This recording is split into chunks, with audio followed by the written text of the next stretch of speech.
ఓం నమో నారాయణాయ. కుంతీమాత ప్రతిష్ఠించిన ఆలయం అండి.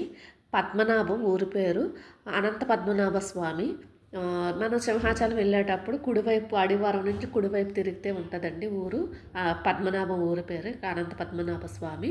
స్వయంభూ అండి, కొండపైన శంకు చక్ర నామాలు ఉంటాయి, మనం దర్శించుకోవచ్చు. అప్పట్లో అంటే గుడి చాలా చిన్నదేమో, ఇప్పుడు పెద్దది చేసి ఇంకా ఆ రోడ్లు మెట్లు అవన్నీ చేస్తున్నారు, డెవలప్ చేస్తున్నారు. కిందన ఏంటంటే కుంతిమాత ప్రతిష్ఠించారట. అరణ్యవాసంలో ఉన్నప్పుడు పాండవులు అందరూ అరణ్యవాసంలో ఉన్నప్పుడు 5 ఆలయాలు ప్రతిష్ఠించారట. అందులో ఒకటి పద్మనాభ స్వామి అండి, అనంత పద్మనాభ స్వామి. ఇది పద్మనాభంలోది. ఇంకా చెప్పారు స్వామి మా పంతులు గారు స్థల పురాణం. కాకపోతే ఏంటంటే కొంచెం ఫాస్ట్గా చెప్పడం వల్ల కొంచెం అర్థం అవ్వలేదు. 3 అయితే అర్థం అవ్వలేదు. ఒకటి ఏంటంటే మాది అక్కడే కదా ప్లేస్, అందుకని అది మాత్రం క్లియర్గా అర్థమైంది.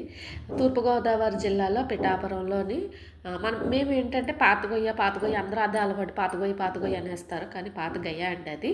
అది కూడా అదొకటి ప్రదర్శించారట, ఇదొకటి 3 చెప్పారు. మేము మళ్ళీ స్థల పురాణం పంతులు గారిని క్లియర్గా అడుగుదామంటే మేము వెళ్ళేటప్పటికే 12 అయిపోయిందండి. ఎందుకనంటే ఆపేస్తారట నైవేద్యం పెట్టడానికి. ఇంకా మా వెనకాతల జనాలు ఉన్నారు, ఇంకా వాళ్ళ దర్శనానికి ఇబ్బంది అవుతుంది కదా అని చెప్పేసి మేమైతే అడగలేదు.